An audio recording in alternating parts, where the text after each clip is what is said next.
This is the Crime Cafe, your podcasting source of great crime, suspense, and thriller writing. I'm your host, Debbi Mack.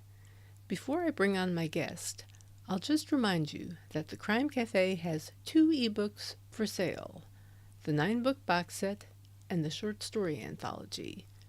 You can find the buy links for both on my website, debbimack.com, DEBBIMACK.com, under the Crime Cafe link. You can also get a free copy of either book if you become a Patreon supporter. You'll get that and much more if you support the podcast on Patreon, along with our eternal gratitude for doing so. It's my pleasure to have as my guest today crime fiction author Chris Roy. He's from South Mississippi and currently resides in the Mississippi Department of Corrections. So the audio might not be perfect. You'll probably hear a lot of background noise, but hopefully it will come out. And with that, I would also like to mention that Chris has edited, along with Andy Roush, A Time for Violence. This is one of his latest projects. It is a love letter to the great anthologies of yesteryear. And the theme is violence. And I'll let Chris do the describing from here. Thanks for being here today, Chris. It's great to have you on. Hey, Thank Debbie, you. it's nice to be here. I'm glad you're able to be here. And I think it goes without saying that your experiences have informed your fiction. Can you tell us a little bit about exactly how your experiences have inspired you to write? Oh, sure. Some of my earlier works of crime fiction were short stories that had 2 characters I created named Razor and Blondie. And this was about 10 years ago. They were based on personal experiences, selling drugs, stealing cars, identity theft, that sort of thing. And also a lot of crimes I've learned from criminals while incarcerated. And so I had all this knowledge about crimes, and also I found that when I started writing these stories, I like to create new crimes.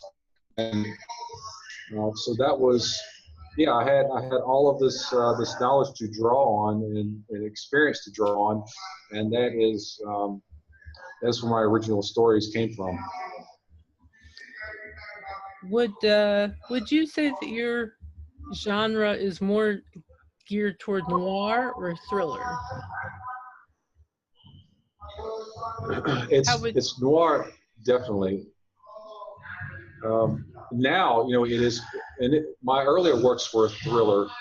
There were, anti-heroes, and, they had all these difficulties, and there was usually a happy ending. The stuff I write now, terrible things happen to really good people, and the endings are usually not very good. So it's definitely noir what I write now. I was going to say, yeah, I read your story. Her name is Merci. I think I'm saying that correctly. And enjoyed it very much. And your other book, Shocking Circumstances, I've just started. And I'm interested that you focused on female protagonists. Can you talk about what prompted that? Okay. When I was studying books on writing, when I started taking it serious, the first story that I wrote after that was Shocking Circumstances. And I was thinking, I have a limited knowledge of skills that I can put into my characters. I was a mechanic on the street, and I'm a tattoo artist now. I've studied engineering, metal fabrication, boxing. I actually teach boxing, and have for many years in here. You can hear in the background is a guy beating on his bag now. You hear that? That's one of my guys I train. Yeah, he's getting warmed up for workout. We're going to work out after this podcast. So, so I have these skills, this knowledge that I can put in my characters. And so I was like, what's more impressive than a guy that can fix cars, do engineering, tattoo, and box. Well, a girl that can do all this stuff. I wanted to create a girl that can do all this, and she's really, really kick-ass chick. So, um, Haywire, the movie Haywire had just came out around that time, and so strong female protagonists were back in. There was some other movies with strong female protagonists, and I was thinking, man, yeah, I have to do this. I had read L.A. Outlaws by T. Jefferson Parker, and here you got this school teacher in that story that had a double life where she was robbing stores.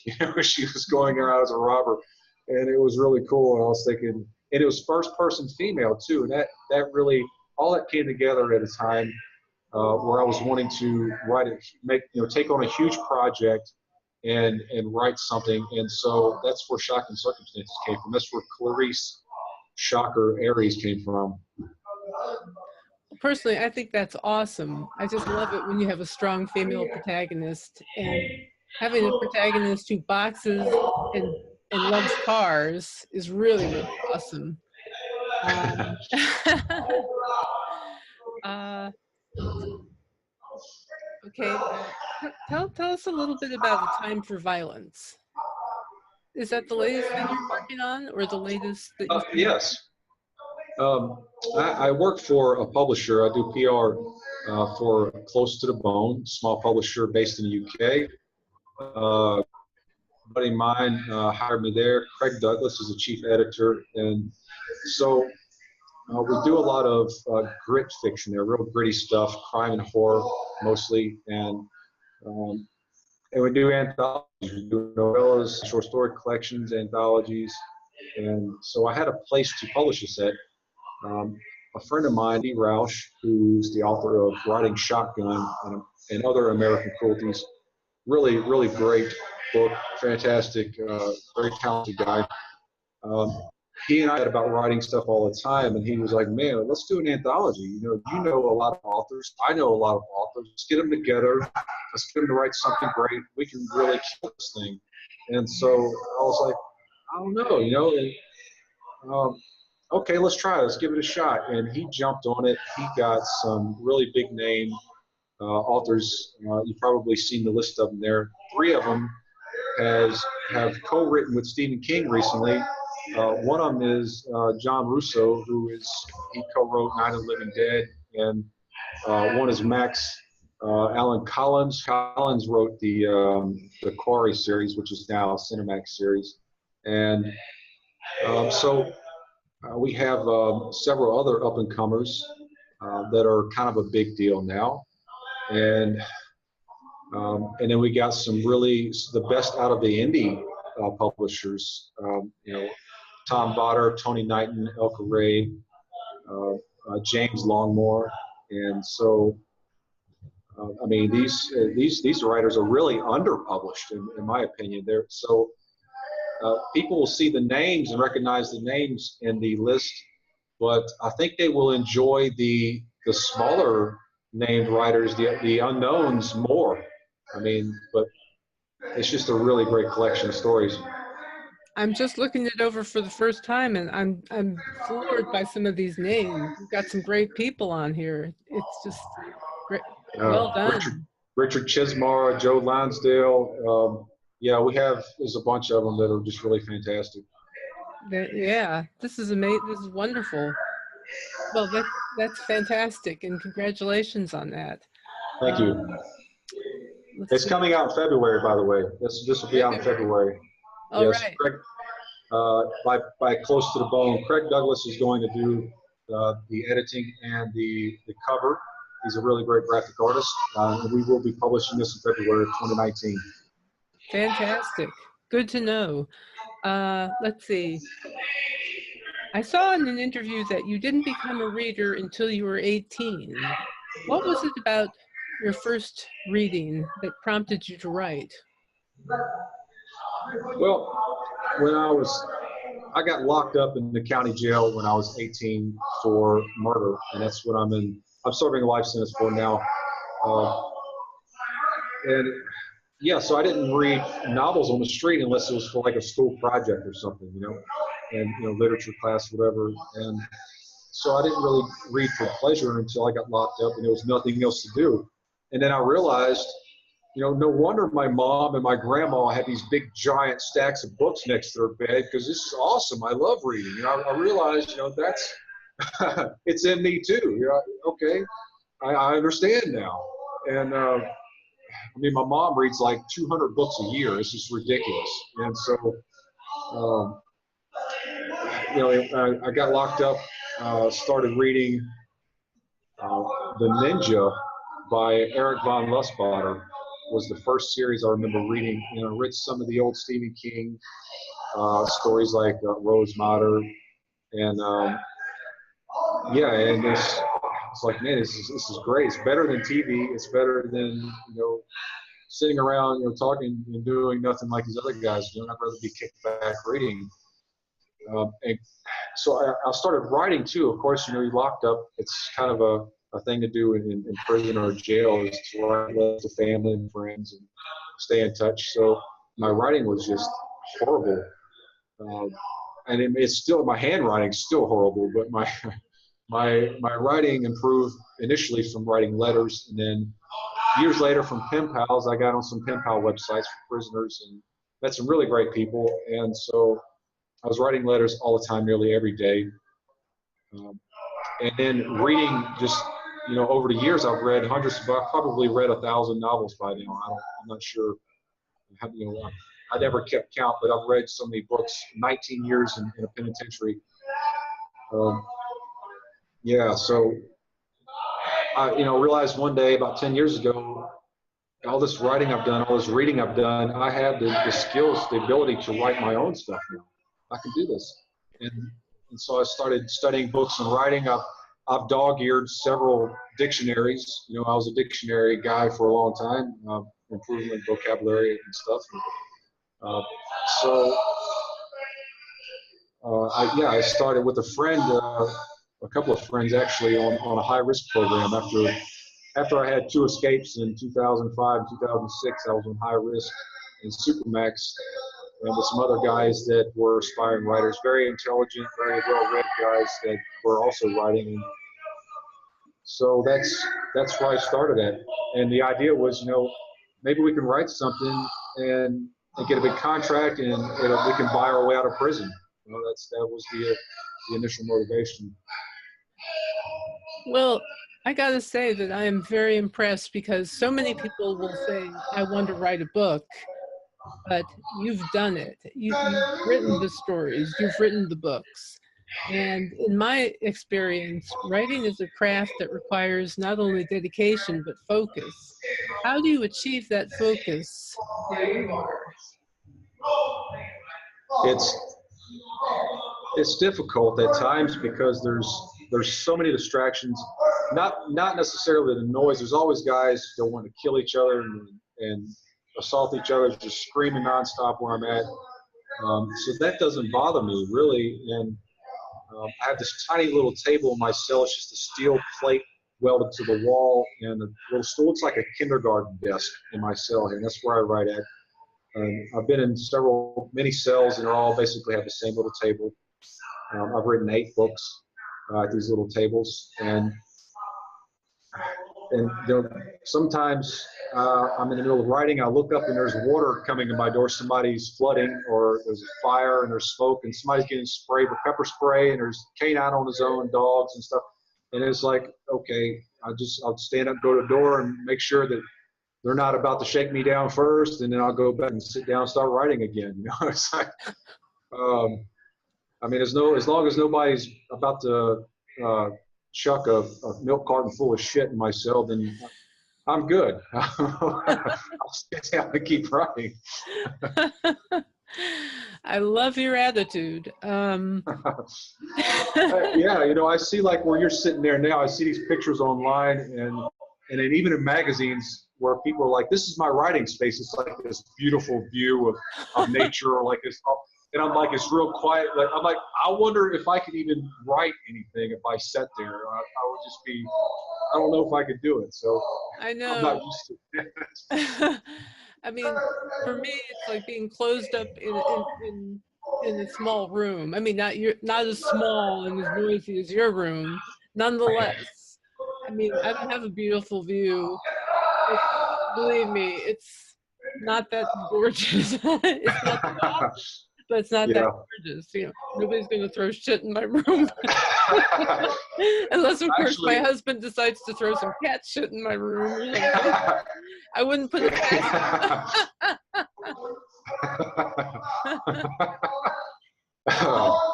oh man, yeah. So craziness there too. I think that what you described is something that my writing space would be like if I was out there, just like a closed, cramped room with like stuff everywhere.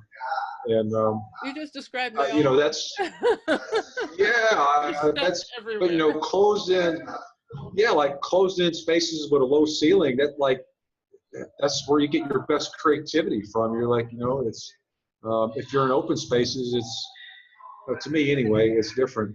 Yeah, Too many distractions in open spaces. yeah, I can't do things like go to a coffee shop and write because that's too distracting. It's too much yeah. everything.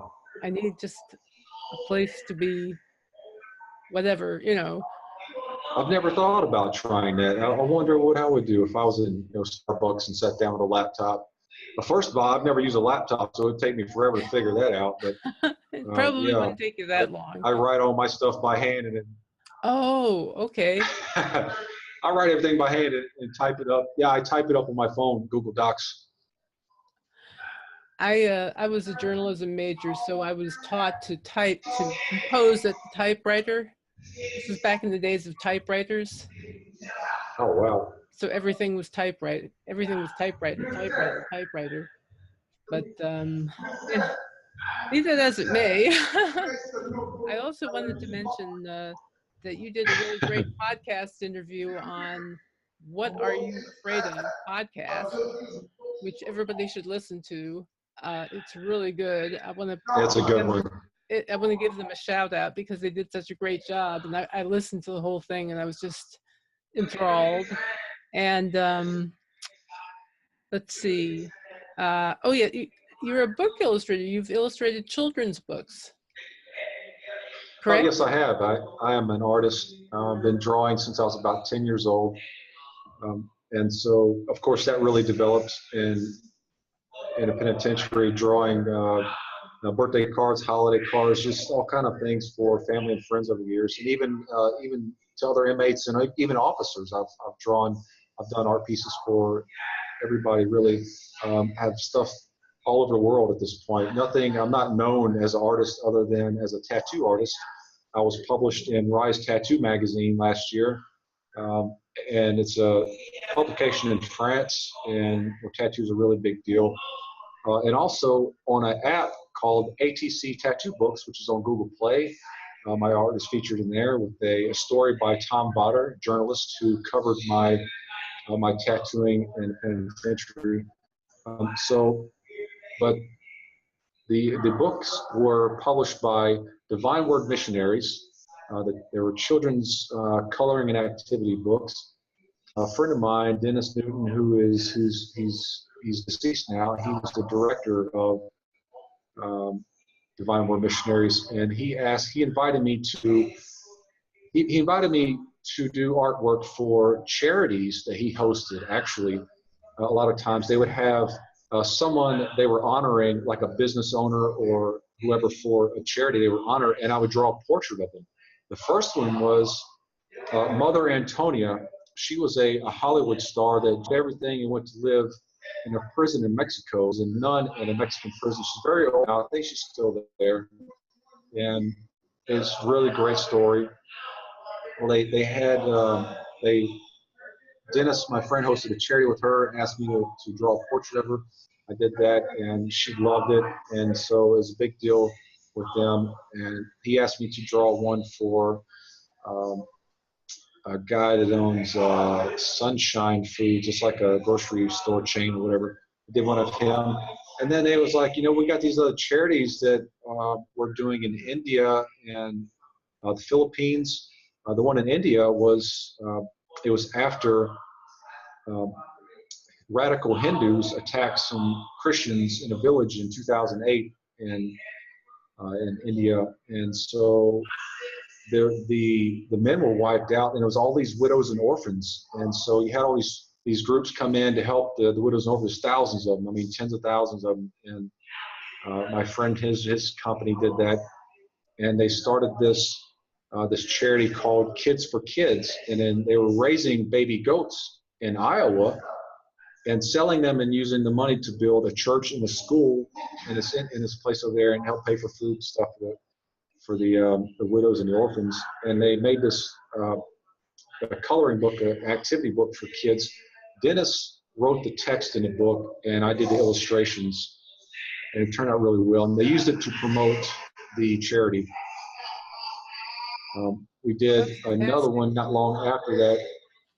Yeah, they had a toy shop. They started a toy shop called Joy Makers, and they had all these volunteers create these toys. They're homemade stuff. They were really well put together, though, and they sent these toys to Jamaica, Philippines, India. I'm not sure where else, all over the world, and um, so we made this coloring book, Joy Makers coloring book, and I did illustrations for that too.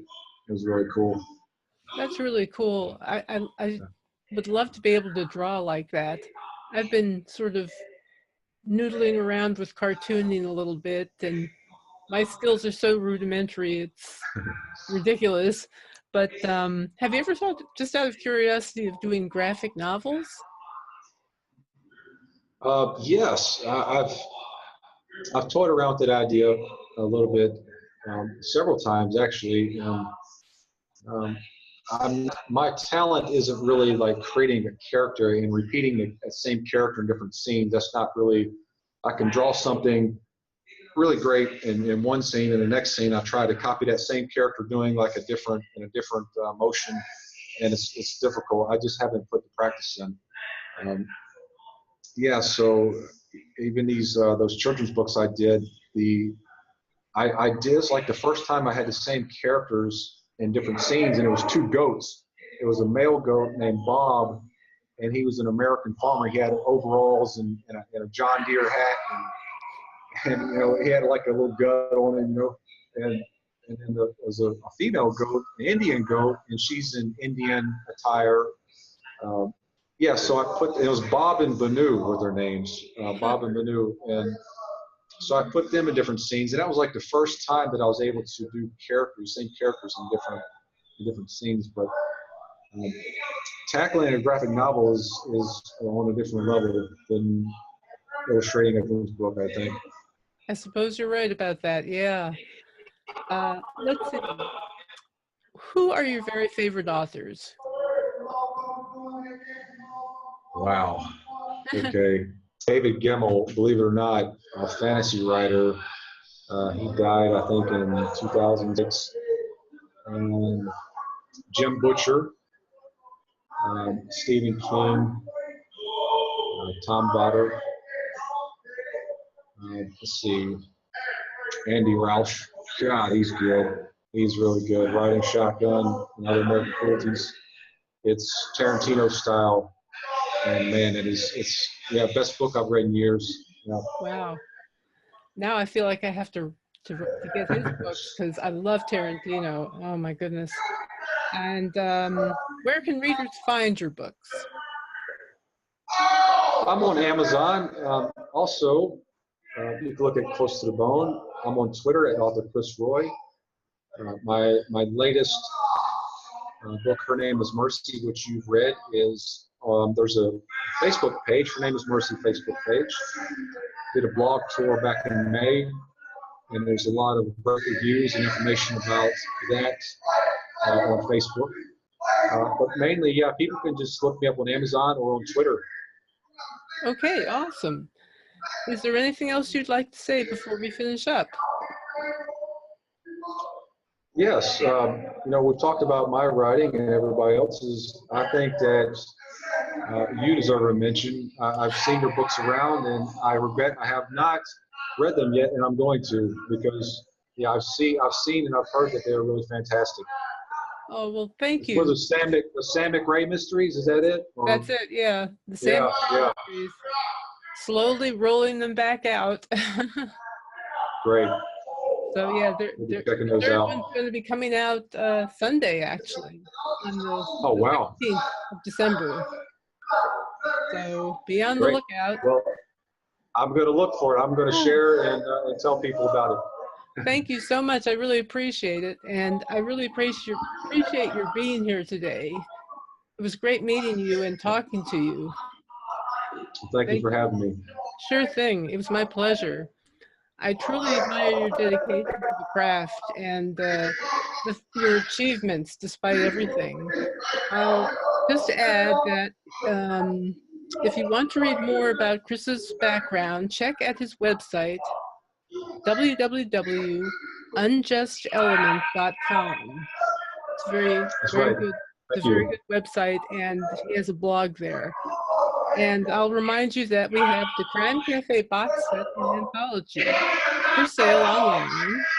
You can get copies of both works if you support the podcast on Patreon.